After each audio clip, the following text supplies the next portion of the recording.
इसी विधान में तो भगवान ने माया रची। माया त्रिगुणमयी, त्रिगुणमयी माया के द्वारा कुछ शुभ कर्म, कुछ अशुभ कर्म। शुभ कर्म का फल सांसारिक सुख, लोक परलोक के सुख, और अशुभ कर्म का फल दुख। इसी विधान को भोगते हुए हमारे न जाने कितने कल्प व्यतीत हो गए। आज सदगुरु की कृपा से पता चला कि भगवान नाम ही इस आवागमन के चक्र को, सुख दुख के चक्र को मिटा सकता है। अब हमें अवसर नहीं चूकना चाहिए। बढ़िया दांव लग गया है, जैसे बने तैसे। अगर भोगों का त्याग नहीं हो सकता तो भगवान नाम का त्याग क्यों करो? यदि बुराई नहीं छोड़ सकते तो अच्छाई को क्यों छोड़ दो? कम से कम अच्छाई तो पकड़े रहो। तो एक दिन जिसकी सत्ता नहीं है वो बुराई नष्ट हो जाएगी। यदि नाम को पकड़े रहे तो असत की सत्ता नहीं है। ये शुभ अशुभ कर्म असत हैं, ये संसार असत है, ये दृश्य सब असत है। सत्य है तो सत्यम सत्यम पुनः सत्यम हरेर नामैव केवलम। भगवान का नाम सत्य है। इस असत संसार से हमें भगवान ने तो छुड़ाया नहीं, क्योंकि भगवान अनंत काल से अनादिकाल तक हमारे हृदय में ही रहेंगे। पर हमारी जिह्वा पे जब तक नाम नहीं आया तो भगवान भी सो रहे हैं। नाम जीह जप जागहि जोगी। जब जीव से नाम जपना शुरू किया तो जगना प्रारंभ हो गया, हमारा और हमारे भगवान का भी। और जब नाम रात दिन चलने लगा तो भगवान हृदय में प्रकाशित हो गए और हमारी अविद्या की नींद सदा सदा के लिए खुल गई। इसलिए नाम न भूलो, चाहे कार्यरत हो या कार्य विरत हो, भोगरत हो या भोग विरत हो, नाम न छोड़ना। नाम नहीं छोड़ोगे तो जीत जाओगे, नाम छोड़ दिया तो हारे तो हैं ही। श्रीपाद प्रबोधानंद जी महाराज कह रहे, वाण्या गदगदया कदा मधुपतेर नामानि संकीर्तये धाराभिर्नयनां भसां तरुतल क्षोणीं कदा पंकये दृष्ट्वा भावनया पुरो मिलदिव स्वान्तैक्य भोग्यं महो द्वंद्व हेम हरिन्मणि कदा नंसे मुहुर्व्यूहला। हाय, मैं कब अपनी वाणी से गदगद कंठ होकर भगवान मधुपति श्री कृष्ण के नाम और गुणों का गायन करूंगा। वाण्या गदगदया कदा मधुपतेर नामानि संकीर्तये। श्री हरिराम व्यास जी भगवान के मधुर नामों का पद गायन कर रहे हैं। जय श्री कृष्णा, जय श्री कृष्णा, जय श्री कृष्णा, जय जगदीशा, जय श्री कृष्णा, जय श्री कृष्णा, जय श्री कृष्णा, जय जगदीशा। असुर संहारन विपति विदारन ईसन हो के ईसा।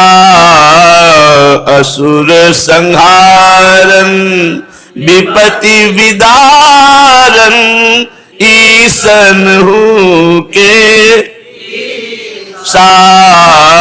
जय श्री कृष्णा, जय श्री कृष्णा, जय श्री कृष्णा, जय जगदीशा, जय श्री कृष्णा, जय श्री कृष्णा, जय श्री कृष्णा, जय जगदीशा। कृष्ण मुरारी कुंज बिहारी, कृष्ण मुरारी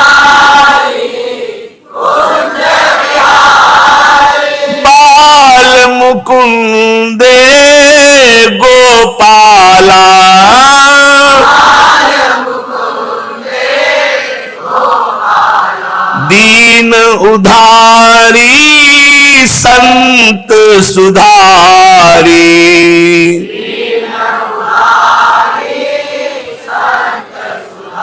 हरि गिरधारी गोपाला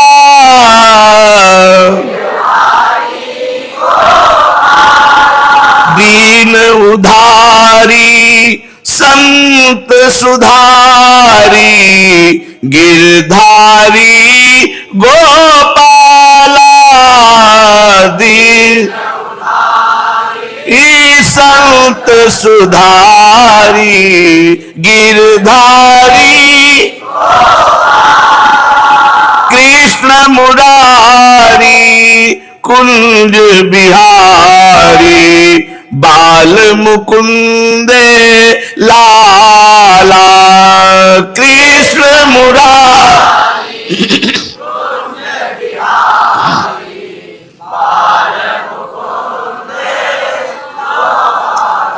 जदुकुल नायक दीन सहायक।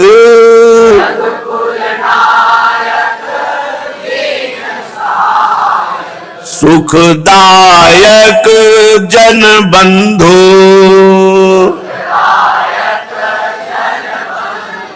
सुषमा सुंदर महिमा मंदिर।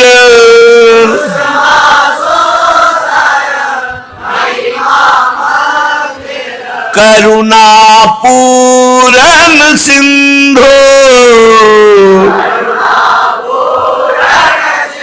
लो जय श्री कृष्ण जय श्री कृष्ण जय श्री कृष्ण जगदीशा।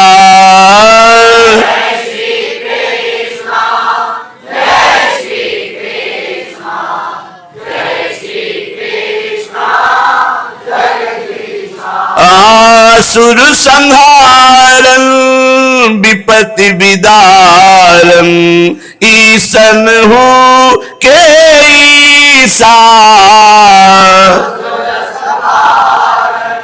विपत्ति विदारं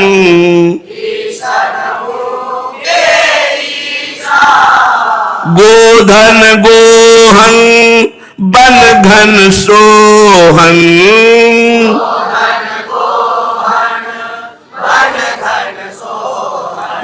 मनमोहन ब्रज चंदा।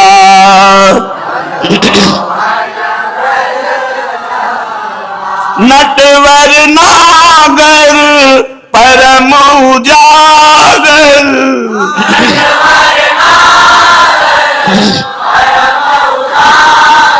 गुण सागर गोविंदा।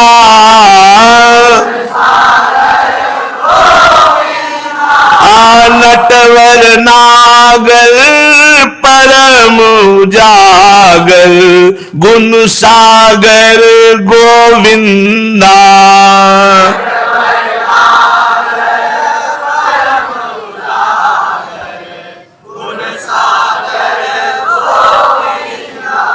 जदुकुल नंदन धनुज निकंदन।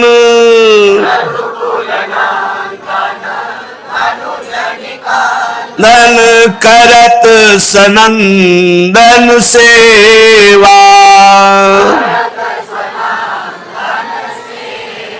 जय गरुणासन प्रेम प्रकाशन।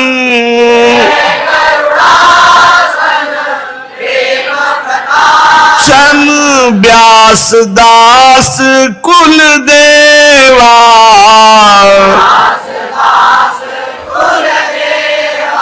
जय श्री कृष्ण जय श्री कृष्ण जय श्री कृष्ण जगदीशा।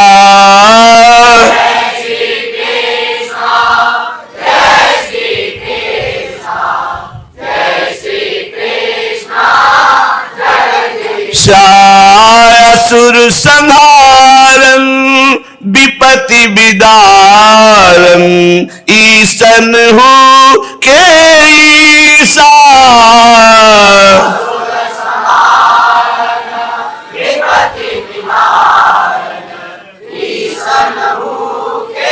ईसा जय श्री कृष्ण जगदीशा, जय श्री कृष्ण। वाण्या गदगदया कदा मधुपतेर नामान संकीर्तने। हमारी वाणी गदगद कंठ से युक्त होकर सदैव मधुपति भगवान श्री कृष्ण के नामों का कीर्तन करे। धाराभिनयनाम भसाम तरतल क्षौणिम कदा पंकये। मेरे नेत्रों से इतने आंसू गिरे कि जहां मैं बैठ जाऊं वहां की धूल गीली हो जाए, पंकिल कीचड़ बन जाए। इतना मैं भगवान के आनंद में या विरह में रोऊं कि जहां बैठूं वहां की भूमि गीली हो जाए। गदगद कंठ से भगवान को पुकारूं, अश्रुधारा से भूमि को पंकिल करूं। दृष्ट्वा भावनया पुरो मिलिदिव स्वांतैक भोग्यम अहो। अहो, मैं ऐसी भावना के आवेश में मैं प्रियाजू की हूं। इसी भावना में मेरी सारी दिनचर्या जाए। हर समय मैं सहचरी भाव की ठसक में रहकर श्री श्यामा श्याम की सेवा में समय व्यतीत करूं। वाणी से गुणानुवाद करूं गदगद कंठ, नैनों से अश्रुधारा बहाऊं और हृदय से भावावेश में मैं श्री जी की सखी हूं, सहचरी हूं, आठों पहर उनकी सेवा में रहूं। और विशिष्ट द्वंद्व हेम हरिन मणि छवि कदा नंसे मुहुर विवहला। अपने सामने इंद्र नीलमणि श्याम सुंदर ताप्त कंचन कंचन गौरांगी श्री प्रियाजू की शोभा देखकर विकल हो जाऊं और वृंदावन की भूमि में लौटूं, ऐसा कब होगा? हाय, मेरा जीवन कब ऐसा होगा जो भोगों से विरत होकर भगवान नाम कीर्तन करते हुए, अश्रुप प्रवाह से भूमि को पंकिल करते हुए, भावावेश में आठों पैर श्री जी की सेवा में रहते हुए अचानक प्रिया प्रीतम का दर्शन पाकर विकल होकर वृंदावन की भूमि में रज में लौटूं, ऐसा कब सौभाग्य होगा? वृंदारण्य निकुंज सीमनि वसन प्रेमातुरश्चिंतयन् स्वप्राणैक धनम किशोर मिथुनम द्रक्ष्याम्य कस्मात् कदा श्यामा कंचन चंद्रिका रसमयी गौरीश्च काशिच्छटा पश्यामि शृणुयाञ्च शीत मधुरा कश्चिन्मितो वाक्शुधा। केवल श्रीधाम वृंदावन में ही वास का दृढ़ नियम लेकर वृंदावन की सीमा के बाहर न जाना और वृंदावन में वास करते हुए एक क्षण भी प्रिया प्रीतम को न भूलना। आठों पहर प्रेमातुर होकर उनकी सेवा का ही चिंतन करना। अब श्रृंगार करना है, अब भोग लगाना है, अब श्री जी को शयन कराना है, श्री जी का उत्थापन कराना है, श्री जी को वन विहार कराना है, अब श्री जी का ब्याहुला करना है, श्री जी को शयन भोग लगाना है, श्री जी को शयन कराना है। आठों पहर श्री जी की सेवा का ही चिंतन, इसी में डूबे रहे। और अकस्मात अपने जीवनाधार श्री युगल सरकार को अपने सामने देख करके प्रगट प्रेमातुर चिंतन, प्रेम आतुर होकर उनका चिंतन कर रहे हैं। अकस्मात देखा कि सामने युगल सरकार खड़े हैं। स्वप्राणिक धनम, हमारे प्राण धन, किशोर मिथुनम, युगल सरकार, दक्षाम अकस्मात कदा, कभी अकस्मात मैंने देखा कि अरे मेरे सामने तो प्रिया प्रीतम विराजमान है। कैसे? श्यामा कांचन चंद्रिका रसमयी गौरीश्च, श्री श्यामा जी अद्भुत कांति प्रकाशित करती है, अद्भुत गौर वर्ण है हमारी श्री लाडली जी का। और घनश्याम श्री लालजू महाराज हरिन मणि छवि, इंद्रनील मणि जैसी कांति हरि की, और ऐसी रसमयी गौरवर्ण छटा किशोरी, दोनों को उनको देख करके उनके चरणों में लौट जाऊंगा। ये भावना देखो, अकस्मात देखा दोनों के चरणों में लौट गए और दोनों एक एक हाथ पकड़ कर उठाए और शीतल मधुर वाणी से हमसे बात किए। ऐसा कब होगा हमारे जीवन में? पहले श्लोक में कहा, वाणी से निरंतर प्रभु का नाम जप, नाम कीर्तन करते हुए, आंसुओं से अश्रुधारा बहाते हुए, वृंदावन की भूमि को गीली करते हुए, अपने भावात्मक सहचरी स्वरूप की ठसक में आठों पैर उनकी सेवा करते हुए अकस्मात युगल दर्शन हुआ और हम भूमि पर लुंठन करने लगे। दूसरे में वर्णन किया कि श्री वृंदावन नवनिभृत निकुंज में सीमा में वास करने का दृढ़ संकल्प, कभी वृंदावन के बाहर नहीं जाऊंगा, चाहे जैसी हमारी कष्टमयी परिस्थिति हो मैं भोगूंगा, पर वृंदावन से बाहर नहीं जाऊंगा। और प्रेमातुर होकर प्रिया प्रीतम की सेवा का चिंतन, प्रिया प्रीतम की रूप माधुरी गुण माधुरी का चिंतन करते करते अकस्मात देखा कि श्यामा जो गौरव वर्ण महारसमयी छटा है जिनकी, और घनश्याम श्रीलाल जो महाराज इंद्र नीलमणि छटा है जिनकी, दोनों गलवैया दिए सामने खड़े हैं। तो साष्टांग दंडवत उनके चरणों में लौट गए, एक एक हाथ पकड़ करके दोनों ने हमें उठाया और दोनों हमसे बात किए, निहाल कर दिया। ये सौभाग्य ब्रह्मा जी को भी आज तक नहीं मिला, जो श्रीपाद कह रहे कि एक एक कर कमल पर, एक प्रियाजू ने कर कमल पकड़ा, एक लालजू ने, दोनों उठा ली और दोनों बात कर रहे हैं हमसे। ये सौभाग्य ब्रह्मा जी को भी नहीं मिला। ये सौभाग्य बड़े बड़े देवताओं, न देवैर ब्रह्मादेर न खलु हरिभक्तैर न सुहृदा, भगवान के सुहृद जनों को भी यह सौभाग्य नहीं मिला। ये सौभाग्य देने वाली वृंदावन की भूमि है, वृंदावन के रसिक जन है, वृंदावन का अखंड वास है और प्रिया प्रीतम का अनन्य भाव से चिंतन यही प्रदान करता है। पूज्यपाद श्री पंडित गया प्रसाद जी महाराज, साधक के जीवन में कटुता को सर्वथा अभाव होना चाहिए, कटु स्वभाव नहीं होना चाहिए, मृदु स्वभाव होना चाहिए। इतने बड़े संसार में अपनों एक हु शत्रु ना होए तब भगवान की प्राप्ति होगी। एक भी शत्रु नहीं होना चाहिए, किसी से भी थोड़ा भी द्वेष होगा तो भगवत प्राप्ति नहीं होगी। लाला बाबू, उनका चरित्र भी है।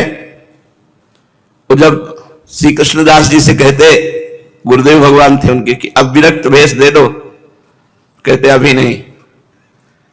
एक लंगोटी लगाते, झोली टांग कर मधुकरी मांगते, रात दिन भजन करते लाला बाबू जी।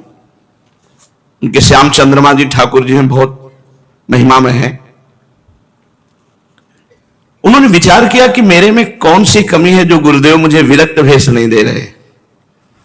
सर्वस्व धन का त्याग, सब भोगों का त्याग, कौपीनवंता खलु भाग्यवंता, एक लंगोटी लगाए हुए मधुकरी से जीवन यापन, कोई उनको त्रुटि नहीं दिखाई देती।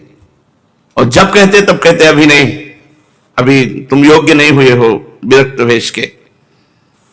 तो उनके दिमाग में आया कि रंगनाथ जी के सेठ से उनकी लाख डांट चलती थी, द्वेष था रंगनाथ जी के सेठ से। तो उन्होंने विचार किया कि शायद सृष्टि में और किसी से हमारा द्वेष नहीं, रंगनाथ जी के सेठ से, शायद यही हमारी विरक्ति में बाधा पड़ रहा हो। रोज सुबह रंगनाथ जी में भिखारियों को कुछ पदार्थ बांटे जाते थे, उसी पंक्ति में लाला बाबू जी लग गए जाके। सेवकों ने देखा रंगनाथ जी के सेठ वृंदावन में थे, उनसे प्रार्थना की कि लाला बाबू लाइन पे लगे हुए हैं जहां भिखारियों की। अरे उनका, वो भिखारियों की लाइन में क्यों लगे हुए हैं, वो तो बड़े महापुरुष हैं। तो हाथ में थाल और थाल में रत्न आदि लेकर के आए और कहा, बाबूजी आप भिक्षा की पंक्ति में क्यों खड़े हैं, आपका तो स्वागत है। तो उनका नहीं, मैं भिक्षुक हूं, मुझे एक मुट्ठी चावल केवल जैसे सबको बांट रहे वैसे मुझे दे दो। वो गले लगा लिए, बोले मैं आपका भिखारी हूं, मुझे केवल भिक्षा चाहिए। रंगनाथ जी के सेठ ने गले लगा लिया, राग द्वेष खत्म हो गया। वहां से लौट रहे थे तो रास्ते में मिले गुरुजी और उनका, लाला बाबू आज तुम्हें विरक्त भेष दे देंगे। एक भी व्यक्ति से यदि द्वेष है तो भगवत प्राप्ति के मार्ग में बाधा है। इसलिए पंडित गया प्रसाद जी महाराज कह रहे हैं, बाबा गिरिराज वाले, इतने बड़े संसार में अपनों एक हो शत्रु न बन पावे। सेवक जी महाराज लिखते हैं, हरिवंश नाम लीन जे अजात शत्रु ते सदा प्रपंच दंभ आदि दय तहां कछु न पेखे। जो श्री हरिवंश श्री हरिवंश श्री हरिवंश ऐसा नाम रटता है तो इस नाम के प्रभाव से संसार में उसका कोई एक भी शत्रु नहीं होता। अजात शत्रु से ही कहते हैं पूरी सृष्टि में एक भी कोई दुश्मन न हो, एक भी कोई द्वेष का पात्र न हो, तभी वो सर्वात्मा भगवान को प्राप्त कर पाता है। तो इतने बड़े संसार में अपनो एक हो शत्रु न बने, और न काहू सो आसक्ति रहे, किसी से ज्यादा आसक्ति ना हो जाए, ना किसी से बैर और ना किसी से मित्रता, सम अवस्था, सबके प्रति समान भगवत भाव, ना काहू सो आसक्ति और ना काहू सो विरोध। कबीरा खड़ा बाजार में सबसे पूछे खैर, ना काहू सो दोस्ती और ना काहू सो बैर, किसी से ना दोस्ती ना किसी से बैर। एक ही ईश्वर की संतान होए वे सो, सब ही अपने बंधु ही हैं, क्योंकि मित्रस्य दृष्टया समीक्षा महे। वेद भगवान आज्ञा करते हैं कि सबके प्रति मैत्री भाव रखो, पर कहीं आसक्ति न होने पावे। भगवान ने भी कहा अद्वेष्टा सर्वभूतानां मैत्रः करुणैव च, लेकिन निर्ममो, मित्रता हो पर ममता ना हो, मित्रता हो पर आसक्ति ना हो। ये बड़ी कला है, अध्यात्म ही इसमें पुष्टता देता है कि हमारी आपसे मित्रता है पर ममता नहीं, आसक्ति नहीं है। मित्रस्य दृष्टया समीक्षा में है। सेवक जी महाराज सेवक वाणी में वर्णन करते हैं, सब जीवन सो प्रीति पर रीति निबाहत आपनी। हरिवंश धर्म की रीति क्या है? सुख देवे को चावचित सब सो हित निष्काम। निष्काम सब जीवन सो प्रीति पर रीति निभाता अपनी। अपनी रीति क्या है? सब सो हित निष्काम मति, किसी से कुछ नहीं चाह, स्वार्थ वसात किसी से प्रेम नहीं, सबसे निष्काम प्रेम। ये प्रेमी धर्मी की एक वृत्ति होती है, उसमें स्वार्थ भाव रहता ही नहीं है। वो सबसे प्यार का बर्ताव करता, किसी से भी आसक्ति नहीं, किसी से ममता नहीं, किसी से कोई चाह नहीं। श्री वृंदावन और गिरिराज जी की परिक्रमा की रज सदैव शरीर में लगी ही रहे, रज सदैव शरीर में लगी ही रहे। दूसरों तुम्हारी निंदा भले ही करे, तुम अपनी निंदा सुन ले, पर काहू की निंदा कबहू मत करो। वृंदावन गिरिराज जी की परिक्रमा की रज शरीर में लगी रहे और तुम्हारी कोई निंदा करे तो उसे सह लो, तुम किसी की निंदा मत करो। कोई तुम्हारी हानि कर दे पर तुम पलट के काहू की हानि मत करो। कोई तुम्हारा अपमान कर दे तो तुम सह लो, पर तुम काहू को अपमान कबहू मत करो। न कबहू काहू पे क्रोध करो, क्योंकि तपस्या एवं यज्ञ आदिकों को जो दान दिया जाता है, क्रोध आने पर वो सब नष्ट हो जाता है।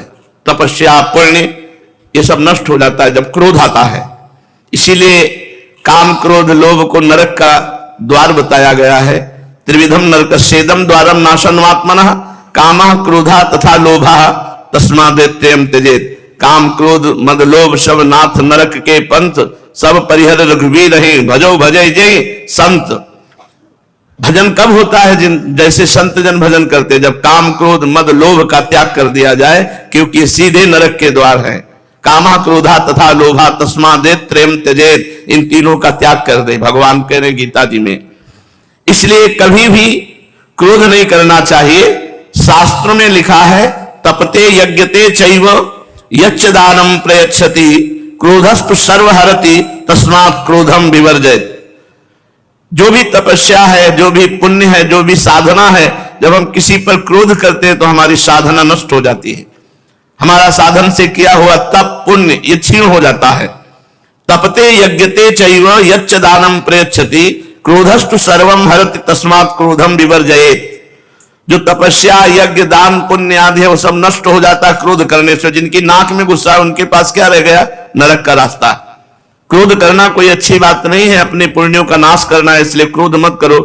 जब कभी क्रोध हृदय में आ जाए तो मौन धारण करके वहां से हट जाओ जिसके प्रति क्रोध आ रहा है। सहनशीलता सो तप बढ़े है। जो जितना सहन करता है मान अपमान निंदा स्तुति, वो उतना ही तपस्वी महान तपस्वी होता है। देखो व्यर्थ चिंतन न होने पावे, कबहू काल वृथा नहीं जाए। सेवक जी महाराज कह रहे हैं कभी काल माने समय व्यर्थ नहीं जाना चाहिए। व्यर्थ के चिंतन में नहीं जाना चाहिए। चिंतन तो होगा ही, यदि भगवत चिंतन नहीं करोगे तो विषय चिंतन होगा, विषय चिंतन करोगे तो व्यर्थ चिंतन है, वो व्यर्थ चिंतन तुम्हारे जीवन को व्यर्थ कर देगा। भगवान के संबंध में ही बोलनो, भगवान के संबंध में ही सुननो तथा भगवान के संबंध में ही चिंतन करनो। श्री गीता जी भगवान की वाणी है। स्वयं भगवान कहते हैं मयि एव मन आधत्स्व मयि बुद्धि निवेश निवशिष्यसि मयि एव अत ऊर्ध्वं न संशया। मेरे में मन लगा दो, मेरे में बुद्धि लगा दो, तुम मेरे में ही निवास करोगे, इसमें कोई संशय नहीं। अर्थात आप भगवान में वास करेंगे। हम अपने मार्ग में ठीक चल रहे हैं, यह तब समझ लो जब अपनो स्वभाव दिन व दिन सरल बनता जाए, भजन में बनता जाए, तो जानो तुम्हारा मार्ग ठीक है। स्वभाव सरल, मृदु, सरस, भजन में जीवन, तो आपकी अध्यात्म में उन्नति हो रही है।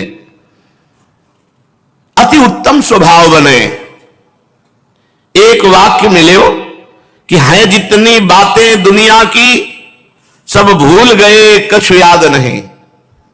ऐसा स्वभाव, ऐसा भजन में रति कि है जितनी बातें दुनिया की सब भूल गए कछु याद नहीं। अब एकमात्र प्रिया प्रीतम, अपने में दुर्गुण को बढ़ावा देना पशुता है। गंदी बातें करने का उत्साह रखना पशुता है। एवं अपने में सद्गुण बढ़ानो, दिव्यता लानो। या समय भले ही कोई युग बरत रहे हो, मान लो कलयुग है, आप बुराई से बच रहे, नाम जप कर रहे, भगवान का गुणगान कर रहे, लीला चरित्र सुन रहे, तो सतयुग में ही हो तुम, कलयुग में नहीं हो। नाम जप कर रहे, भगवान के गुण चरित्र सुन रहे, बुराई से बच रहे हैं, तो आप कलयुग में नहीं हो, आप सतयुग में हो। श्री भगवान को कहवे को आश्रय है कि मन को काम ही है संकल्प बनानो। अब तुम ऐसा अभ्यास बनाओ कि जब मन में संकल्प उठे तो सबरे केवल भगवान के ताए ही संकल्प उठाएं। जैसे भोगों के संकल्प उठते रहते हैं, तो उस जगह भगवान के संकल्प उठें। जब मन में संकल्प उठे वे सबरे केवल भगवान के ताई हों। कल्पना करो कि मुझको श्री प्राणनाथ के दर्शन होंगे तो मैं इनके श्री चरणन में गिर पड़ूंगा, रोऊंगा, ये मोको उठावेंगे, पुचकारेंगे,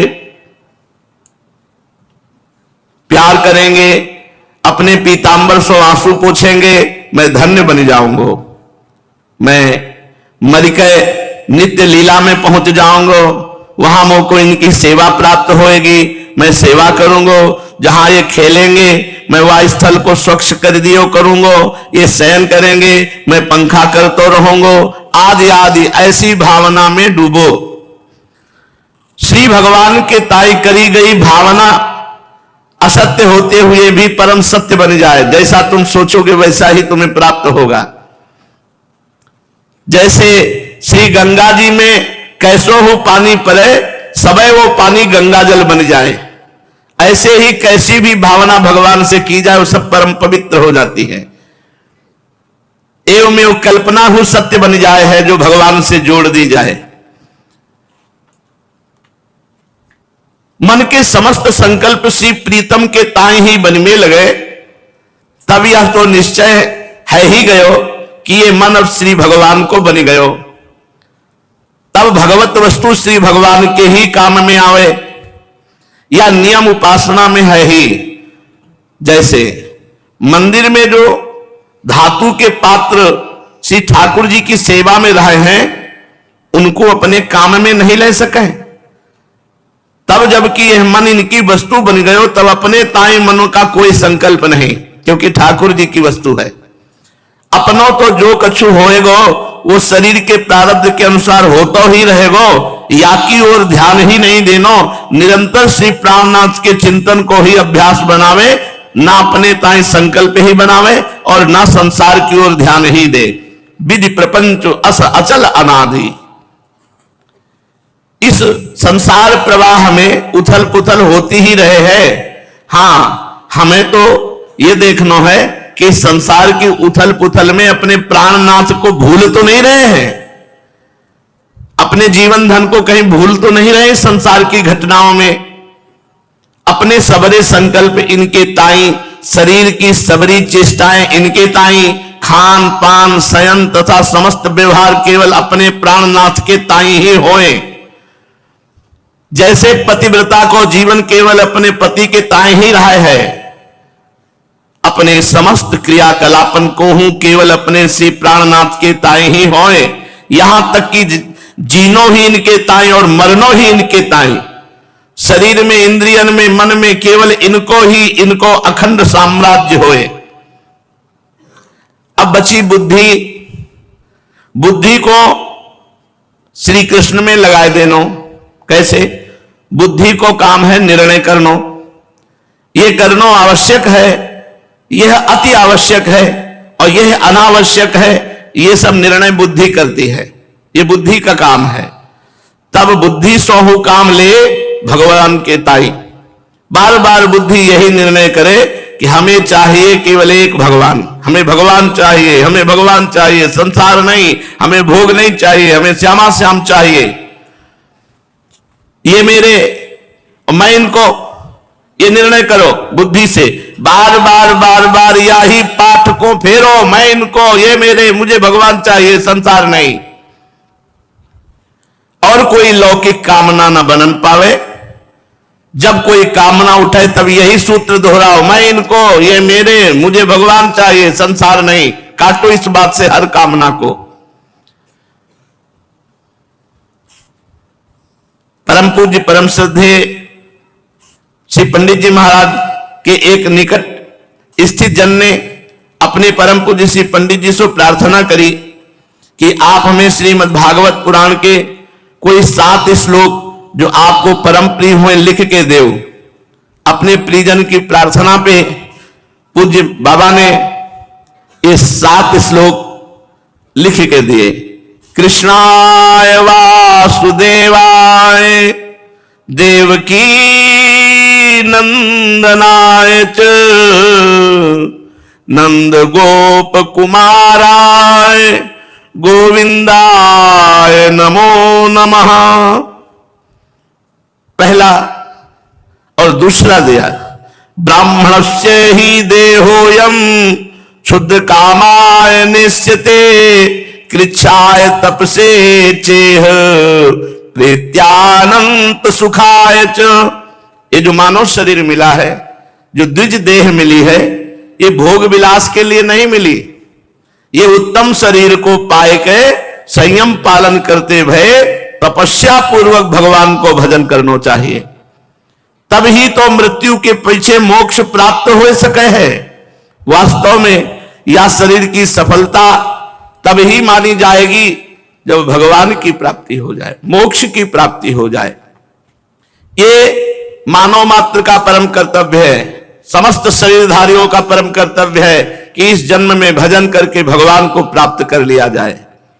तीसरा श्लोक, महत्सेवाम द्वार माहुर विमुक्ते स्तमो द्वारम योषिताम संग संगम महंतस्ते समचित्ता प्रशांता विमन्यवः स्वदः साधवो। ये महापुरुषों की सेवा मुक्ति का द्वार है, मोक्ष का मार्ग है और विषयी प्राणिन को संग नरक को द्वार है। अब महापुरुषों के लक्षण वर्णन करे, कहते हैं महांतस्ते समचित्ता प्रशांता विमन्यवः सुहृदा साधवो। ये जो समचित्त हैं, सुख और दुख में, मान अपमान में, लाभ हानि में एक रस रहे हैं, वो समचित्ता। जो शत्रु मित्रों में भेद नहीं रखे हैं, जो सदा शांत रहे हैं, प्रशांता, जो कभू क्रोध नहीं करे हैं, विमन्यवः, और सबसे मैत्री भाव रखे हैं, सुहृदः साधो। ये ऐसे सदाचारी जनों को महात्मा कहा गया है और ऐसे महात्माओं का संग मोक्ष का द्वार है और कामी पुरुषों का संग नरक का द्वार है। चौथा श्लोक, लहु गणे तत्तपसा नयाति न चेजया निरूपणात् गृहाद्वा न छंदसा नैव जलाग्नि सूर्यैर बिना महत्पाद रजोभिषेकम। श्री जड़ भरत जी महाराज राजा रहुगण को समझाए रहे हैं कि हे रहुगण, वा परम तत्व को जाको ज्ञान कहे हैं, जाको वासुदेव कहे हैं, वही पाए सके है जो महापुरुषन की श्री चरण रज में अपनों को अभिषेक करे हैं। जब ताई महापुरुषन की चरण रज ग्रहण नहीं करोगे, वह परम तत्व हाथ नहीं लग सके है। चाहे भले ही कठिन सो कठिन तपस्या कर ले हो, चाहे बड़े से बड़ो यज्ञ कर ले हो, चाहे बड़ो भारी बैरागी बन जाओ, चाहे पूरे गृहस्थ बन के देख ले हो, चाहे वेद पाठ कर ले हो, चाहे जल की उपासना कर ले हो, चाहे अग्नि की उपासना, चाहे सूर्य की उपासना, इनमें सो एक हो प्रयत्न भगवत प्राप्ति नहीं करा सके जब तक महापुरुषन के चरण रज से अभिषेक नहीं करोगे। केवल एक ही प्रयत्न है, महापुरुषों के चरण की रज को अपने माथे पे श्रद्धा पूर्वक धारण करनो, बस। 5वां श्लोक, परम धाम को अधिकारी वही है जामे या लक्षण जागृत हो जाए। शांता समदृशा शुद्धा सर्वभूतानुरंजना यांत्यंजसाच्युत पद मच्युत प्रिय बांधवा।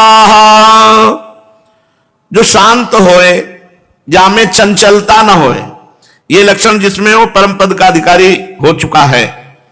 जो शांत, शांता समदृशा शुद्धा सर्वभूतानुरंजना, जो शांत होए, जामे चंचलता न होए, जो समदर्शी होए, सबको एक भगवत दृष्टि से देखे। सिया राम मैं सब जग जानी, करो प्रणाम जोरी जुग पानी। और शुद्धा, काहू को शत्रु मित्र न बनावे, जो शरीर सो और मन सो सर्वथा शुद्ध होए, जो प्राणी मात्र को प्रसन्न करना चाहते होए, अर्थात काहू को कष्ट न पहुंचाते होए, तथा श्री भगवत भक्तन को अपनो सगो भाई माने, ऐसे जो भाग्यशाली साधक हैं वे परम धाम में पहुंच जाते हैं, वो परम धाम के अधिकारी हैं। 6वां, तितिक्षया करुणया मैत्र्या चाखिल जंतुषु समत्वेन च सर्वात्मा भगवान संप्रसीदति।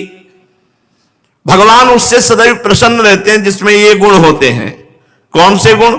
दुख कष्ट विपत्ति सर्दी गर्मी आदि के सहवे की शक्ति होए, सबसे दया का भाव हो, सबसो मैत्री हो और सब में समता हो। जामे ये सद्गुण होए, वाही सो श्री प्राणनाथ भगवान प्रसन्न हो सके हैं। जो दुख कष्ट विपत्ति सर्दी गर्मी अपमान ये सहवे की सामर्थ्य रखते हो, जो सबसे दया मैत्री, जो सबसे समता का व्यवहार, उससे भगवान प्रसन्न हो जाते हैं। 7वां श्लोक, निरपेक्षम मुनिम शांतम निर्वैरम समदर्शनम अनुब्रजाम्य हम नित्यम पूये रेणुभि। श्री प्राणनाथ भगवान श्री कृष्ण स्वयं अपने श्री मुख से भक्त की प्रशंसा करके कहते हैं, हे उद्धव, मैं ऐसे भक्त के पीछे पीछे सदैव चलता रहूं हूं जामे ऐसे लक्षण होए। निरपेक्ष, जो काहू से कछु लेवे की कामना ही नहीं करता होए। मुनि, जो मननशील होए, कैसी हो परिस्थिति में जाकी शांति भंग न होए। निर्वैर, जो काहू सो बैर न करतो होए। समदर्शन, जो सबको एक समान देखतो होए। ये अपनो है, ये परायो है, ये शत्रु है, ये मित्र है, ऐसो भेदभाव जाके मन में ना होए, वो समदर्शी। ऐसे लक्षण वाले भक्तन के पीछे पीछे या लोभ सो डोलते रहो कि या की चरणन की रज उड़ के मेरे ऊपर पड़ जाएगी तो मैं पवित्र हो जाऊंगा। बाबा ने ये 7 श्लोक लिख करके दिए। साधक के ताई बचनो होए तो स्त्री सो बचे, अगर भिड़नो होए तो संत सो भिड़े। प्रतिक्षण सावधान होए के सर्वोत्तम भगवत साधन करे, अधर्म से बचे, प्रत्येक चेष्टा भगवत प्रीत्यर्थ ही करे। श्रीमद् भागवत महापुराण। भगवान श्री कृष्णचंद्र जी महाराज उद्धव जी को उपदेश कर रहे हैं। प्रिय उद्धव, ये मनुष्य शरीर समस्त शुभ फलों की प्राप्ति का मूल है और ये मनुष्य शरीर अत्यंत दुर्लभ है। और कृपा से सुलभ हो गया है। इस संसार सागर से पार जाने के लिए ये मनुष्य शरीर एक सुदृढ़ नौका है। शरण ग्रहण मात्र से गुरुदेव इसके केवट हैं, पतवार का संचालन करने वाले गुरुदेव, और स्मरण मात्र से ही मैं अनुकूल वायु के रूप में इसे लक्ष्य की ओर बढ़ाने लगता हूं। इतनी सुविधा होने पर भी जो लोग इस मानव शरीर के द्वारा संसार सागर से पार नहीं हो जाते, वो तो अपने हाथों अपनी आत्मा का हनन अधापतन करने वाले हैं, आत्महत्यारे हैं। प्रिय उद्धव, जब पुरुष दोष दर्शन के कारण कर्मों से उद्विग्न हो जाए, विरक्त हो जाए, तब जितेंद्रिय होकर वह योग में स्थित हो जाए और अभ्यास आत्मानुसंधान के द्वारा अपना मन मुझ परमात्मा में निश्चल रूप से धारण करे। जब स्थिर करते समय मन चंचल होकर इधर उधर भटकने लगे, तब झटपट बड़ी सावधानी से उसे मनाकर, समझा बुझाकर, फुसलाकर अपने वश में कर ले। इंद्रियों और प्राणों को अपने वश में रखे, मन को एक क्षण के लिए भी स्वतंत्र न छोड़े, मन की एक एक चाल, एक एक हरकत को देखता रहे। इस प्रकार सत्य संपन्न बुद्धि के द्वारा धीरे धीरे मन को अपने वश में कर लेना चाहिए। जैसे सवार घोड़े को अपने वश में करते समय उसे अपने मनोभाव की पहचान कराना चाहता है, अपनी इच्छा के अनुसार उसे चलाना चाहता है और बार बार फुसलाकर उसे अपने वश में कर लेता है, वैसे ही मन को फुसलाकर उसे मीठी मीठी बातें सुनाकर वश में कर लेना और परम योग है। सांख्य शास्त्र में प्रकृति से लेकर शरीर पर्यंत सृष्टि का जो क्रम बतलाया गया है, उसके अनुसार सृष्टि चिंतन करना चाहिए और जिस क्रम से शरीर आदि का प्रकृति में लय बताया गया है, उस प्रकार लय का चिंतन करना चाहिए। ये क्रम तब तक जारी रखना चाहिए जब तक मन शांत स्थिर न हो जाए। जो पुरुष संसार से विरक्त हो गया है और जिसे संसार के पदार्थों में दुख बुद्धि हो गई है, वो गुरुजनों की शरण ले ले। भगवान आदेश कर रहे हैं वो गुरु बनावे और गुरुजनों के उपदेश को भली भांति समझकर बार बार अपने स्वरूप के ही चिंतन में संलग्न रहे। इस अभ्यास से बहुत शीघ्र उसका मन अपनी वह चंचलता जो अनात्मा शरीर आदि में आत्मबुद्धि करने से हुई है छोड़ देता है, मन एकाग्र हो जाता है। यम नियम आसन प्राणायाम प्रत्याहार धारणा ध्यान और समाधि योग मार्ग से वस्तु तत्व का निरीक्षण परीक्षण करने वाली आत्मविद्या से और मेरी प्रतिमा के पूजन से भगवत चिंतन होने लगता है। भगवान आदेश कर रहे हैं प्रतिमा पूजन के लिए। हमें भगवान के आदेश को मानना चाहिए, इन संसारी लोगों के नहीं। अरे बोले तो मूर्ति पूजक भगवान आदेश कर रहे हैं। मेरी प्रतिमा विराजमान करके उसके पूजन करने से निश्चित भगवत प्राप्ति होती है, क्योंकि बार बार चिंतन बनने लगता है, सेवा का चिंतन बनने लगता है, और कोई उपाय नहीं। उद्धव, वैसे तो योगी कोई कभी निंदित कर्म करता ही नहीं, बहुत ध्यान देने की बात है। भगत उपासक योगी कभी कोई पाप कर्म नहीं करता, परंतु यदि कभी उससे प्रमादवश कुसंगवश कोई ऐसा कार्य बन जाए जिसे पाप कहते हैं, तो वो अन्य कोई प्रायश्चित न करे, जो साधना कर रहा है उसी से भस्म हो जाएगा। नाम जप, नाम कीर्तन, भगवत कथा, लीला श्रवण गायन, इसी से सारे पाप भस्म हो जाएंगे। उसे कृच्छ चंद्रायण आदि दूसरे प्रायश्चित कभी नहीं करना चाहिए। अपने अपने अधिकार में जो निष्ठा है वही गुण कहा गया है। इस गुण दोष और विधि निषेध के विधान से यही तात्पर्य निकलता है कि किसी प्रकार विषयासक्ति का परित्याग हो जाए, बस विषय आसक्ति का परित्याग हो जाए, सारी साधनाओं का फल है। संसार का चिंतन छूटे और भगवान का चिंतन हो, ये हर संप्रदाय हर साधना का यही उद्देश्य है। संसार का चिंतन छूटे, भगवान का चिंतन हो। कर्म तो जन्म से ही अशुद्ध है, अनर्थ के मूल है। शास्त्र का तात्पर्य उनका नियमन ही है। जहां तक हो सके प्रवृत्ति का संकोच ही करना चाहिए। जो साधक समस्त कर्मों से विरक्त हो गया है, कर्मों में दुख बुद्धि रखता है, उसे चाहिए सब छोड़कर मेरी लीला कथा के श्रवण में खूब लगे, खूब भगवान की चर्चा सुने, भगवान की चर्चा करे और ये जानता रहे कि जितने भोग वासनाएं दुख रूप हैं, किंतु इतना सब जान करके भी जो परित्याग करने में समर्थ ना हो, उसे चाहिए कि उन भोगों को तो भोग ले, परंतु सच्चे हृदय से दुखी होकर भगवान की प्राप्ति के लिए निकले। भजन करना चाहिए, पर ये खान पान, ये दुनिया का प्रपंच हमारा पिंड नहीं छोड़ रहा, दुखी होना चाहिए। जैसे संसारी आदमी जब मनोनुकूल भोग मिलता है तो सुखी होता है, लेकिन भक्त को जब मनोनुकूल भोग मिलता है तो वो दुखी होता है, वो रुदन करता है, हे भगवान कब मैं इस प्रपंच से ऊपर उठूं। उसे सच्चे हृदय से दुखजनक समझे और मन ही मन उसकी निंदा करे तथा अपना दुर्भाग्य समझे। साथ ही इस दुविधा की स्थिति से छुटकारा पाने के लिए श्रद्धा, दृढ़ निश्चय और प्रेम से मेरा भजन करे। इस प्रकार मेरे बतलाए हुए भक्ति योग के द्वारा निरंतर मेरा भजन करने से, भक्ति योग के द्वारा निरंतर मेरा भजन करने से मैं उस साधक के हृदय में आकर बैठ जाता हूं। और मेरे विराजमान होते ही उसके हृदय की सारी वासनाएं अपने संस्कारों के साथ नष्ट हो जाती हैं। इस तरह जब उसे मुझ सर्वात्मा का साक्षात्कार हो जाता है तो उसके हृदय की गांठ टूट जाती है, उसके सारे संशय छिन्न भिन्न हो जाते हैं, कर्म वासना सर्वथा क्षीण हो जाती है। इसी से जो योगी मेरी भक्ति से युक्त है और मेरे चिंतन में मगन रहता है, उसके लिए ज्ञान अथवा वैराग्य की आवश्यकता नहीं है।